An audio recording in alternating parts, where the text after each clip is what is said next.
Hey guys, কেমন আছেন আপনারা? আশা করি ভালোই আছেন।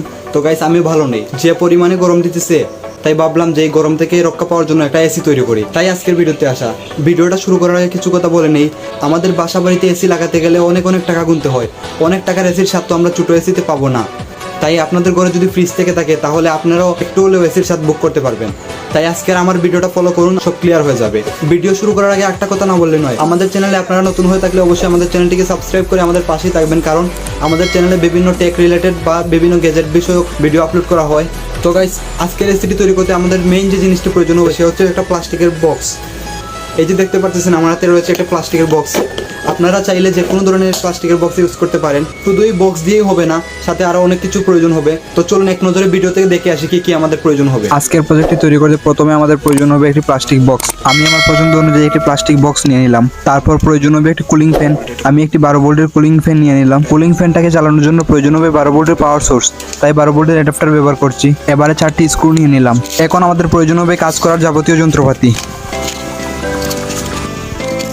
এবারে প্লাস্টিক বক্সের বাড়তি অংশটুকু কাটারের মাধ্যমে কেটে নিব। এখন কুলিং ফ্যানটিকে মাপ মতো বসিয়ে কলম দিয়ে দাগ টেনে নিব। সেই দাগ অনুযায়ী রাউন্ড শেপে এখন বক্সটিকে কেটে নিব। তো দেখতে পাচ্ছেন রাউন্ড শেপে এখন বক্সটিকে কেটে নিলাম। কুলিং ফ্যানটিকে বসানোর জন্য বক্সের উপরে 4টি ছিদ্র করে নিলাম। এবারে ফ্যানটি বসানোর পালা। সৌন্দর্য বাড়াতে আমি একটি ডিভিডি ক্যাসেট কেটে ফ্রেম বানিয়ে নিয়েছি এবং কুলিং ফ্যানের মাপে 4টি ছিদ্র করে নিয়েছি। এখন সেই ফ্রেমটি বক্সের উপরের অংশে আটকে দিব। একে একে 4টি স্ক্রু লাগিয়ে নিলাম। এখন আমাদের প্রয়োজন হবে একটি ফিমেল কানেক্টর, যা সরাসরি ফ্যানের সাথে কানেকশন থাকবে। কানেক্টরের পজিশন অনুযায়ী বক্সের উপরে একটা ছিদ্র করে নিলাম। সেই ছিদ্রের মধ্যে কানেক্টরটি বসিয়ে সরাসরি ফ্যানের 2 তারের সাথে সোল্ডারিং করে নিলাম। অবশ্যই সোল্ডার করার সময় পজিটিভ এবং নেগেটিভ টার্মিনালটি দেখে করতে হবে।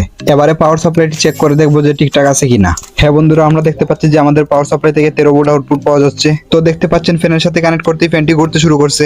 এবারে গ্লু গানের মাধ্যমে কানেক্টরটিকে শক্ত করে আটকে দেবো। হ্যাঁ, কানেক্টরটিকে আটকে একটু শুকিয়ে নিলাম। তারপর আবার চেক করে দেখবো সব ঠিকঠাক আছে কিনা। হ্যাঁ বন্ধুরা, আমাদের ফ্যানটি আবারও আগের মতো চলতেছে। এবারে টেস্ট করার জন্য কিছু কাগজের টুকরা বক্সের ভিতরে ঢুকিয়ে নিলাম। এখন ফ্যানের মধ্যে পাওয়ার দিতেই দেখলাম যে কাগজের টুকরাগুলো দৌড়াদৌড়ি করতেছে বক্সের ভিতরে। এখন বক্সের ভিতরে কয়টি ছিদ্র করে নিচ্ছি ভিতরে বাতাস ঢোকার জন্য। প্রথমে ছোট এবং পরে বড় ছিদ্র করে নিলাম।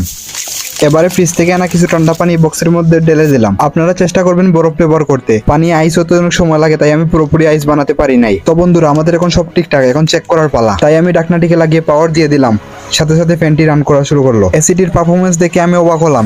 এটি ছিল জাস্ট একটা এক্সপেরিমেন্ট। এটাকে যদি একটু মডিফাই করা হতো তাহলে আরো বেটার রেজাল্ট পাওয়া যেত। একটি ফ্যান থাকায় বাইরে থেকে বাতাস ভিতরে টেনে নিয়ে আবার বাইরে ঠেলে দিতে পারতেছিল না। আমার ব্যক্তিগত এক্সপিরিয়েন্স থেকে বলতেছি, এখানে যদি আলাদা আলাদা ইন ও আউটের জন্য ফ্যান ব্যবহার করা হতো অবশ্যই বেটার রেজাল্ট পাওয়া যেত। আপনাদের সাপোর্ট পেলে অবশ্যই ভবিষ্যতে বড় করে বানানোর চেষ্টা করব। তো গাইস, কেমন লাগলো আমার ভিডিওটা? যদি ভালো লাগে ভিডিওটা আপনারা প্লিজ একটু শেয়ার করে দিবেন আর লাইক করতে ভুলবেন না। যারা যারা চ্যানেলটাকে সাবস্ক্রাইব করেন নাই তো প্লিজ চ্যানেলটাকে সাবস্ক্রাইব করে দিবেন, সাথে বেল আইকনটা বাজিয়ে দিবেন।